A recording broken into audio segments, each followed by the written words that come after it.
Hi, good evening.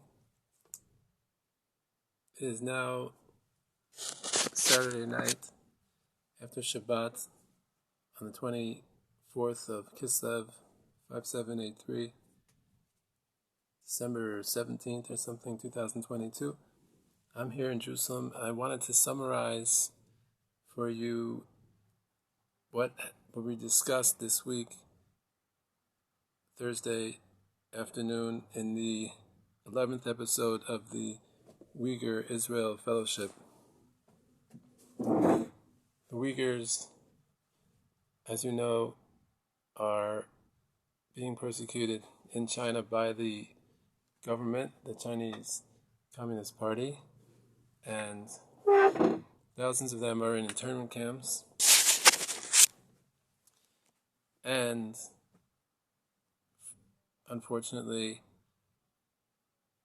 there's strong indications that they have and may continue to harvest the organs of some of the Uyghurs against their will, often essentially murdering the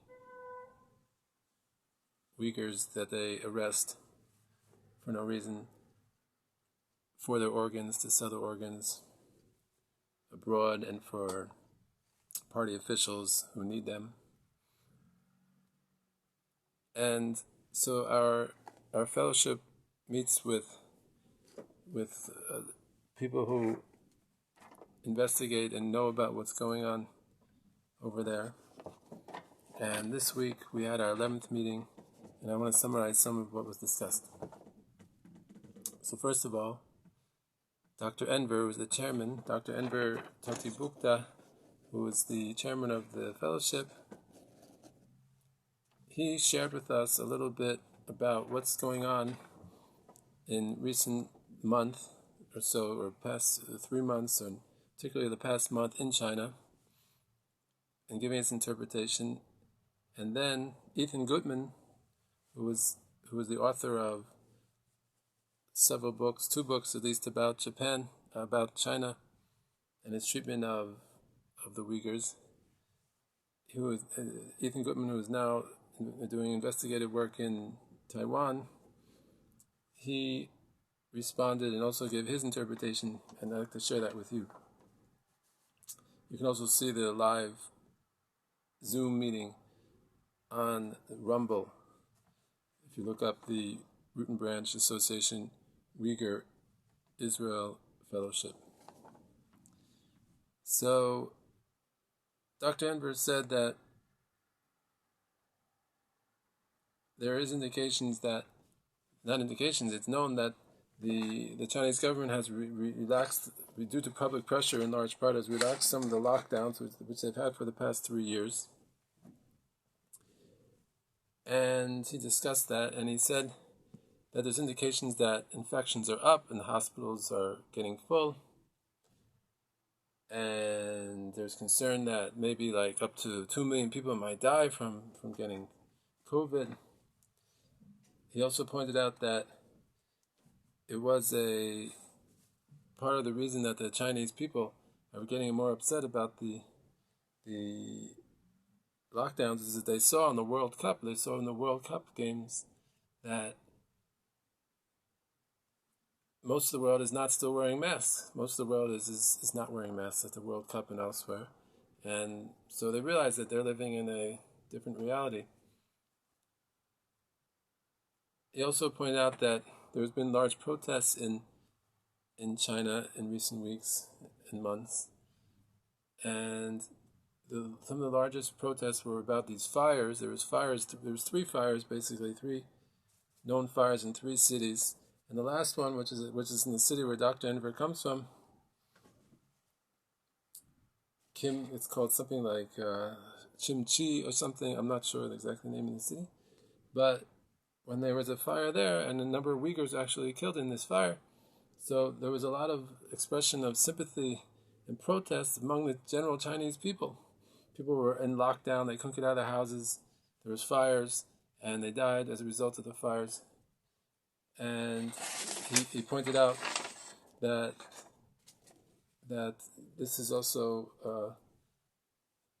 I mean, just for anyone to protest in China is already a big thing. And here they were particularly protesting the killing of Uyghurs, the killing by fire in this case.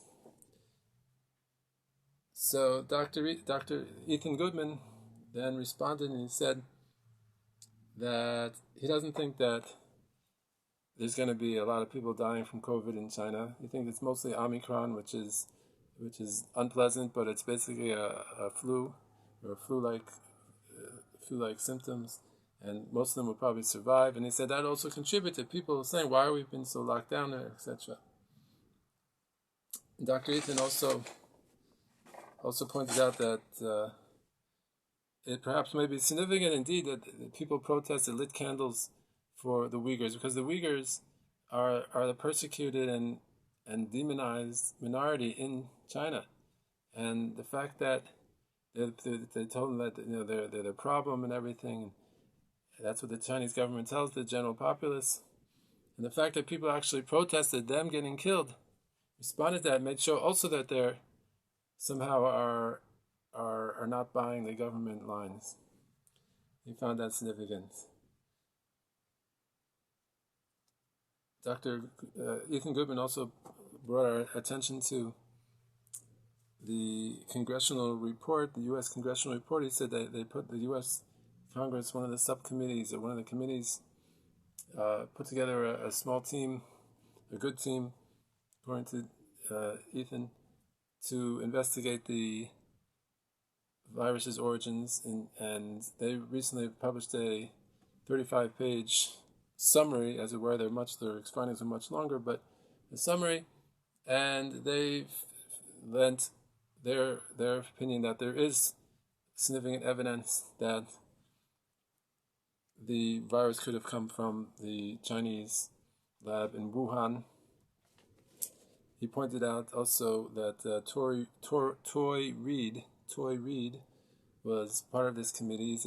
He speaks Chinese and some other languages, and he's an American.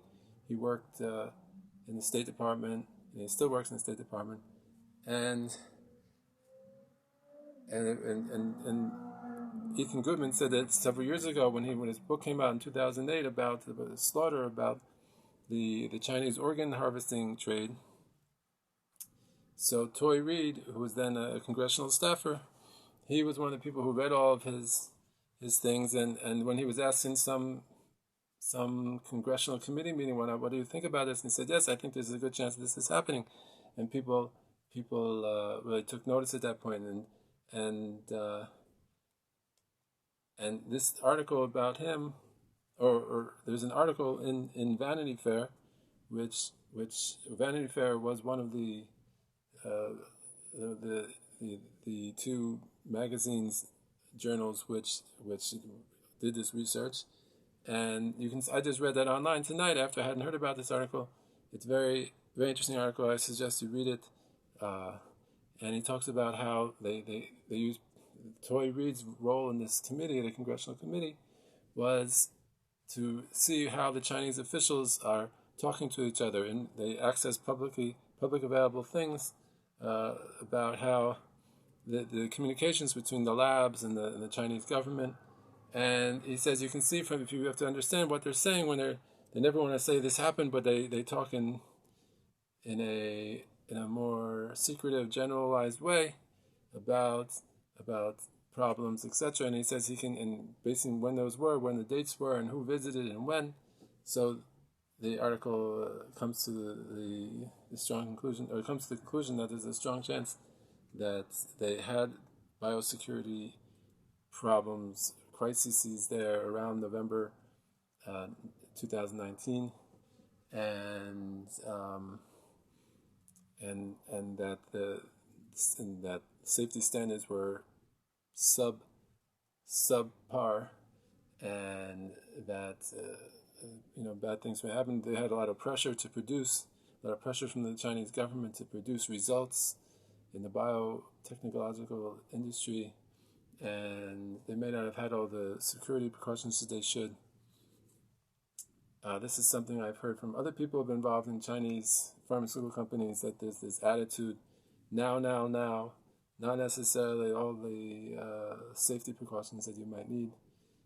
And so I suggest you read that article.